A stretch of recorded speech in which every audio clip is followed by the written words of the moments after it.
Let's take a look at the new features in WordPress 4.1. To begin with, we'll look at the 2015 theme. To get a demo of this, you could head to 2015demo.wordpress.com. You'll notice that this theme is a return to the simplicity of blogging, and here you'll see the way that things would be formatted. You do get the ability, once you've logged into the bin dashboard with this particular theme, of changing the colors. So the color scheme would change things like the sidebar and the background and what color your titles show up in, along with a number of other features. So you could jump into the customizer from there and get an idea. I like the simplicity of 2015. I feel that some of the 2010 through 2013 themes were able to run an entire website. 2014 was a magazine layout, good for news or fashion or something of that nature, whereas 2015 is a return to just the simplicity of blogging and only blogging. So if that's something that you do, consider checking out the 2015 theme.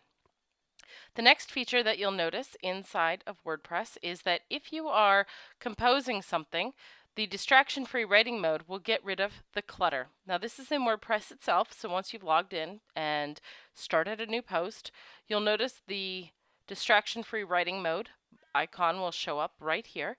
And as soon as you start typing in the body of the post, all of the things around the side just fade away. Hover your mouse back out to the side and they will reappear. So distraction-free writing mode has changed, and I highly enjoy those settings. The next thing is that if you jump into Settings, General, and at the bottom of that page you'll see Site Language. Now if you've installed WordPress using English, but you happen to live in the UK or in Canada, Australia, you might spell a few things differently and want to switch it over to the appropriate English language for your region. If you happen to speak any of the other 44 languages supported, you could certainly also easily transition this. Do note that this does not change the content of your site. This is not translating the content you write in your posts or pages. This is simply changing the administration dashboard area. So that's a great way to easily switch it so that all of the administration dashboard, such as posts, matches what you would call it in your language.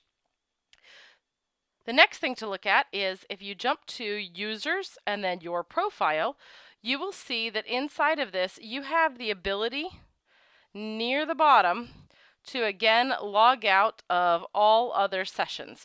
This is great if you think that you logged in on a public computer or a friend's computer and you did not want to be logged in there, or if you happen to change your password and you want to make sure all your devices pick it up, you could simply log out of all other sessions so that no matter where you've logged into this particular website, it's going to log you out of this website on many different devices all at once. Also supported in WordPress for quite a long time is different types of media that you can embed. And you can see there's a big long list here. I think the earliest ones go back to WordPress 2.9. To that list, they've included Vine now. So if you copy paste a link from Vine into your site, it will automatically embed the contents of that Vine video. So that's just a little tweak, a slight add on to that one. Next up, if you go to Plugins and Add New, you will see a list of plugins being suggested to you. This list of plugins is a combination of what's popular in the WordPress directory as well as things that you may have installed with your same user-based email address. So you'll know that on this website I'm using the same email address to log in as I do on a number of the other sites that I maintain for clients. This is not a site that I would consider running BuddyPress or BBPress. However, I have run it on other sites where I've used the same user login email address. So that said, this is why it's suggesting it to me, and you can get a preview of some of the different plugins that are there and available. You can also see some of the other things at the top, like popular and favorites.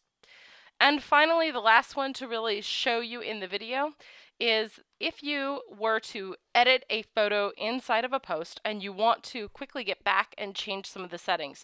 Maybe you meant to make it left or right aligned, center it, or even edit the contents. This makes it a lot easier because now when you click on that photo, you will see all of these little options right above the photo. So if you need to edit your photos, this is an easier way to do it rather than deleting and re-adding it in like we used to have to do. So I like the features that have come out in WordPress 4.1.